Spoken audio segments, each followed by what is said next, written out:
Ever feel like fear is holding you back from going after what you really want? Yeah, absolutely.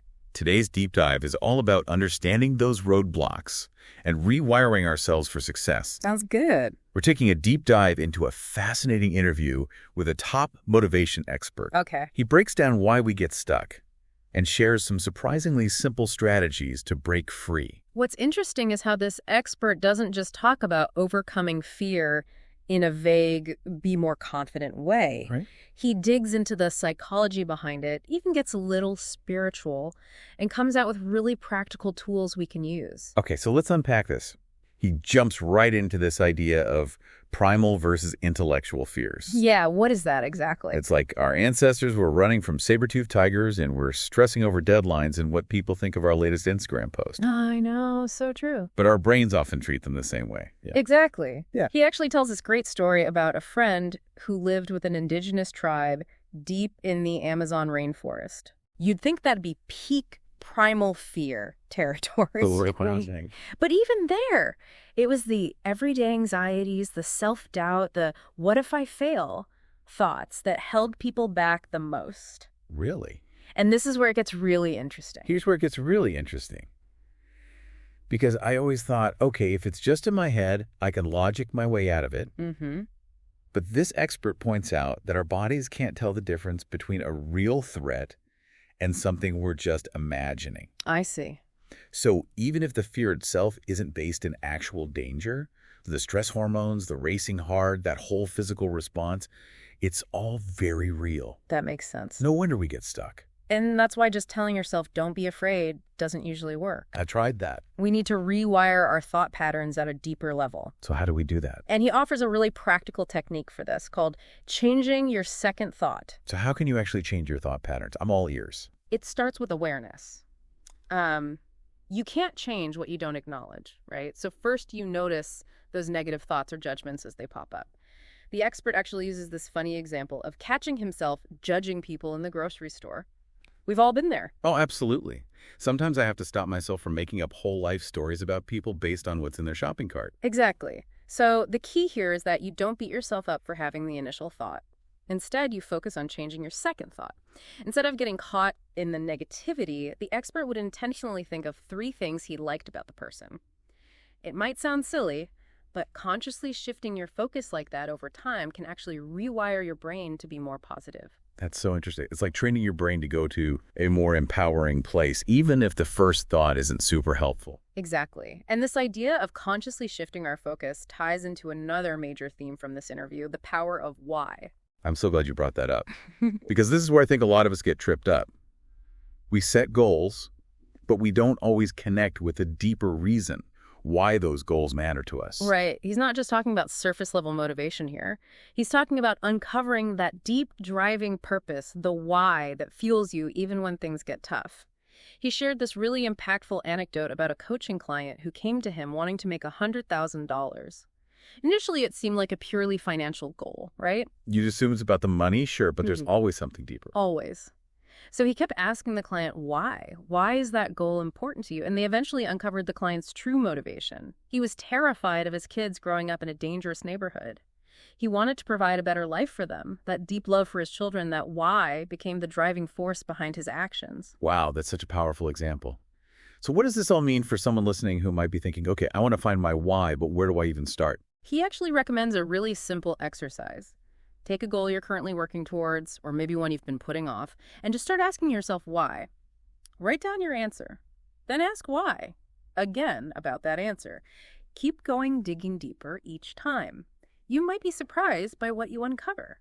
It's like you're peeling back the layers of an onion, getting to the core of what truly motivates you. Because if it's just about the money or the status or whatever that surface level desire is, you're probably going to burn out before you get there. That's such a great point. And this actually leads into another really interesting part of the interview where he talks about his own experience achieving a lot of external success, making a ton of money at a young age, but still feeling deeply unfulfilled. That's something I think a lot of us can relate to, right? We achieve a goal, we get that thing we thought we wanted, but then it's like, okay, what now?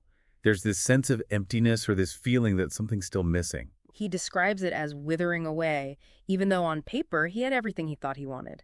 And that's what sparked his journey of turning inward, of seeking fulfillment beyond the material world. He started spending hours in silence on his porch, connecting with nature, really going deep into meditation. He talks about it as reconnecting with his true self, healing old wounds.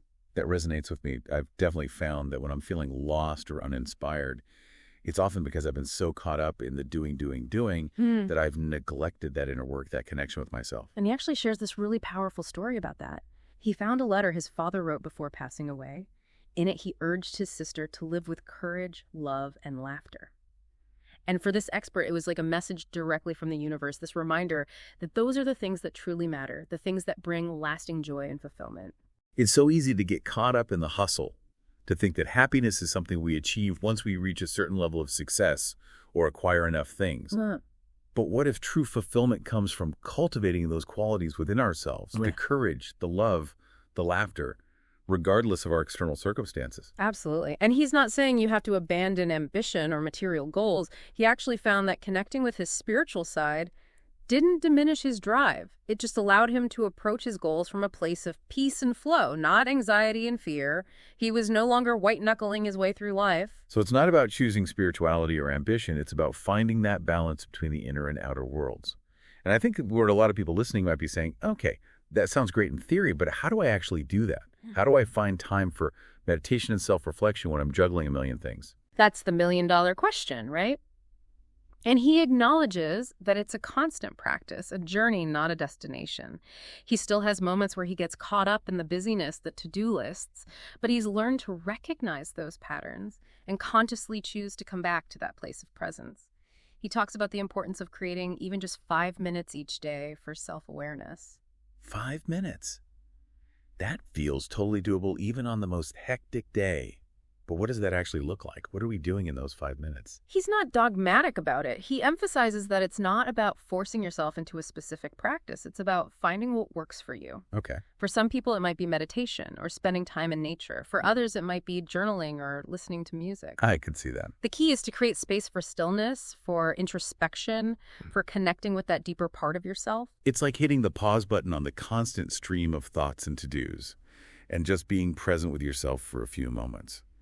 I know for me, even just taking a few deep breaths before I start my workday can make a huge difference in my focus and in my overall sense of peace. And he actually introduces this really interesting concept. He calls it his law that he believes everyone should follow. Take 5 minutes every single day to practice self-awareness. I love that. It's such a simple concept, but I think it's so profound. Because when we cultivate that self-awareness, it's not just about us. Right? It ripples out into every area of our lives. It's so true. Our relationships, our work, our impact on the world, it all stems from that inner foundation. Exactly. And it's not about being perfect, because who even knows what perfect self-awareness looks like? It's about being intentional, about showing up for ourselves so that we can show up more fully for the people and the things that matter most to us. It's like building a muscle. The more we practice self-awareness, the stronger it becomes. And even 5 minutes a day can make a huge difference. I think a lot of us get intimidated by these big, lofty ideas like self-awareness or mindfulness. We put so much pressure on ourselves to do it right or be at a certain level before we even begin. But this expert makes a really interesting point about the significance of our lives, but also the insignificance of our lives. It's paradoxical, right? And initially that might sound kind of depressing, like, oh, nothing I do really matters, but he actually presents it as a really liberating concept. I get that. It's like, on the one hand, we are these tiny specks in this vast universe. But at the same time, we are here now, and our lives do have meaning and purpose. Exactly. And holding both of those truths simultaneously, that's where the magic happens. We can be ambitious and driven, wanting to make a difference in the world, without getting bogged down by the pressure of needing to be perfect or achieve some external measure of success. It allows us to approach our goals with a sense of lightness, even playfulness. That makes me think back to his story about finding his father's letter. It wasn't about achieving greatness in the eyes of the world. It was about living with courage, love, and laughter. Those things have their own kind of quiet power. Absolutely. And those qualities are also the foundation of true creativity. He talks about how when we let go of limiting beliefs, when we tap into the deeper sense of purpose and peace, our creativity flows more effortlessly. So often we think of creativity as this force we need to conjure up. But he's saying it's more about getting out of our own way, creating the space for it to emerge. He even shares how he often gets his best ideas when he's not actively trying to come up with anything. It's in those moments of stillness when his mind is quiet that the real breakthroughs happen. So as we wrap up this deep dive, let's bring this home for everyone listening. What if you gave yourself permission to go after your goals, your dreams, your whole life, from a place of peace, not pressure? What if you embraced this idea that you are both significant and insignificant in the grand scheme of things? And what if you carved out even just 5 minutes today to connect with that quiet space within yourself? Imagine what could happen if you made that a daily practice. How much lighter, more joyful, more fully yourself could you be? It's an invitation, not a command. A nudge to explore what's possible when we approach life from that deeper place of awareness and intention. Thanks for joining us for this deep dive. Until next time, keep asking why, keep exploring, and keep unlocking your potential.